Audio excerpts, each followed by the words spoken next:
अस्सलाम वालेकुम। उम्मीद है कि आप सब खैरियत व आफियत से होंगे। अगर आपका बच्चा, आपका छोटा भाई, आपकी छोटी सिस्टर, कोई भी जो घर का छोटा बच्चा है, अगर वो किसी गलत काम में इन्वॉल्व हो चुका है और आप इस हवाले से बहुत ज़्यादा परेशान हैं, तो फिर आपने इन 3 कामों को लाज़मन करना है। आप देखिएगा आपका बच्चा ना सिर्फ़ उस गलत काम को छोड़ेगा, बल्कि किसी और गलत काम के अंदर भी इंशाअल्लाह उल अज़ीज़ इन्वॉल्व नहीं होगा।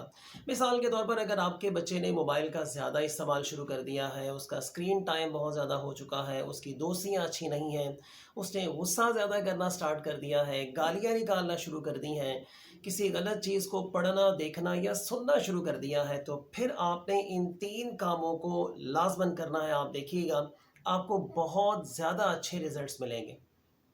तो जनाब वक्त ज़ाया किए बगैर बढ़ते हैं उन कामों की जानिब। तो जो सबसे पहला काम आपने करना है वो ये है कि आपने इस बात को नोट करना है कि जिस काम को आप समझते हैं कि ये गलत है और मेरा बेटा या मेरा भाई या मेरी सिस्टर छोटी इस काम को कर रही है, आपने ये नोट करना है कि क्या वही काम आपके बच्चे के नज़दीक गलत है या नहीं है। हो सकता है कि जिस काम को आप गलत समझ रहे हैं वो आपके बच्चे के नज़दीक बिल्कुल ठीक हो, एक नॉर्मल सा काम हो सकता है कि आपके बच्चे को पता ही नहीं है कि ये काम गलत है। जब आप इस बात को नोट कर लें और आप इस नतीजे पर पहुँचें कि मेरे बच्चे को तो इस चीज़ का इल्म ही नहीं है कि मैं जो कर रहा हूँ वो गलत है, तो फिर आपने उसके साथ करनी है कन्वर्सेशन। यानी आपने अपने बच्चे के साथ बातचीत करनी है, ना कि उसको डांटना है। जिस तरह मिसाल के तौर पर हमारे यहाँ एशिया में ये होता है कि हम अपने बच्चे पे बहुत ज़्यादा रोब झाड़ना स्टार्ट कर देते हैं। हम ये कहते हैं कि खबरदार अगर तुमने ये काम किया तो मैंने तुम्हारी टांगें तोड़ देनी है, मैंने ये कर देना है, मैंने वो कर देना है।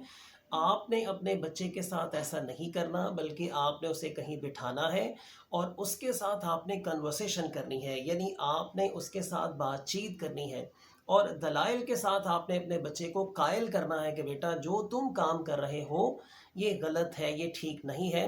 हमारा दीन भी इसकी इजाज़त नहीं देता, हमारी इखलाकियात भी इस काम की इजाज़त नहीं देती, और आपने अपने बच्चे को हद्दुल इम्कान कायल करने की कोशिश करनी है। और जब आप अपने बच्चे के साथ बातचीत करें, कन्वर्सेशन करें, तो फिर वो दो तरफ़ा होनी चाहिए। ये नहीं है कि आपने अपने बच्चे को सामने बिठाकर सिर्फ़ बोलते जाना है, ऐसा नहीं करना। बल्कि आपने बच्चे की बात भी सुननी है, बच्चे के पॉइंट ऑफ व्यू को भी आपने सुनना है कि मैं ऐसा काम क्यों कर रहा हूँ। फिर आपने दलाइल के साथ और अपनी बातों के साथ समझा कर प्यार से आपने अपने बच्चे को उस काम से दूर करने की कोशिश करनी है। जब ये आप पहला काम कर लें आप, तो फिर आपने उस सोर्स को तलाश करना है। ये दूसरा काम है कि आपने उस सोर्स को तलाश करना है जिससे वो बच्चा उस गलत काम को सीख रहा है। वो सोर्स आपके घर के अंदर भी हो सकता है, वो सोर्स किसी आपके आपके हमसायों में हो सकता है, गली मोहल्ले में हो सकता है, उसके दोस्तों में हो सकता है। तो फिर आपने अपने बच्चे को उस सोर्स से बचाना है जिससे वो उस गलत काम को सीख रहा है। मेरे पास एक दफ़ा ऑफ़िस में एक फ़ादर आते हैं अपने बच्चे के हवाले से शिकायत लेकर कि मेरा बेटा गालियाँ बहुत ज़्यादा निकालता है। ना सिर्फ़ लोगों को गालियाँ निकालता है, बल्कि मेरी मिसेज़ को भी, यानी अपनी वालदा को भी ये गालियाँ निकालता है।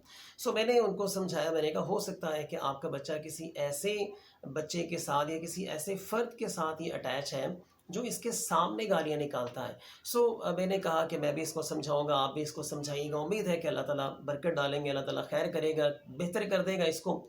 जैसे ही उसके फादर ऑफिस से जाते हैं तो हमारे ऑफिस में एक टीचर हैं, उनका घर उन लोगों के घर के बिल्कुल साथ है, यानी उनकी हमसाई थी वो।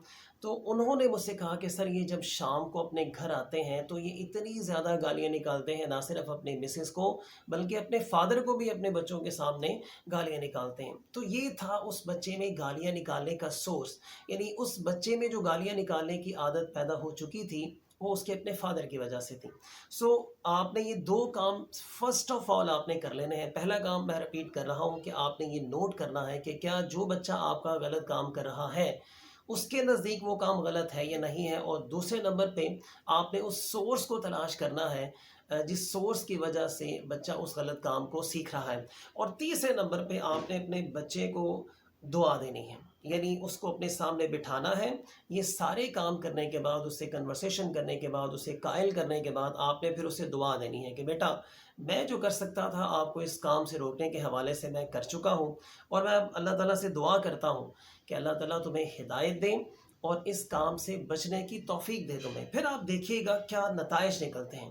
تو یہ 3 کام بہت امپورٹنٹ ہیں، آپ نے ان 3 کاموں کو لازماً کرنا ہے، اپنے بچے پہ نظر رکھنی ہے، اس کے ساتھ پیار اور محبت کا رشتہ آپ نے قائم کرنا ہے، دوستانہ رشتہ قائم کرنا ہے، آپ کا بچہ آپ سے ڈرے بھی لیکن اس کے باوجود وہ اپنے دل کے تمام تر پرابلمز، اپنی ساری باتیں آپ لوگوں کے ساتھ شیئر بھی کریں۔ اور آپ نے اپنے بچے پہ شک نہیں کرنا، آپ نے اس کو یہ ریئلائز نہیں کروانا کہ میں تمہیں نیگیٹو سمجھتا ہوں، میرے نزدیک شاید تم غلط ہو، ایسا آپ نے اپنے بچے کو احساس نہیں دلوانا۔ کیوں؟ چونکہ جتنا آپ اپنے بچے کو یہ ریئلائز کروانا سٹارٹ کر دیں گے کہ مجھے تم پہ ٹرسٹ نہیں ہے، اتنا ہی آپ کا بچہ آپ کے ہاتھ سے نکلنا شروع ہو جائے گا اور وہ غلط کاموں میں انوالو ہو جائے گا۔ سو آپ نے کوشش یہ کرنی ہے کہ آپ نے اپنے بچے کے ساتھ محبت والا اور شفیقانہ جو ہے وہ رویہ جو ہے وہ اختیار کرنا ہے، پھر آپ دیکھیے گا کہ نتائج بہت زبردست نکلیں گے انشاءاللہ العزیز۔ ان 3 کاموں پہ عمل کریں اور پھر آپ کو بہت اچھے رزلٹس ملیں گے۔ اپنا اور اپنے آس پاس کے لوگوں کا بہت سارا خیال رکھیے گا۔ اللہ حافظ۔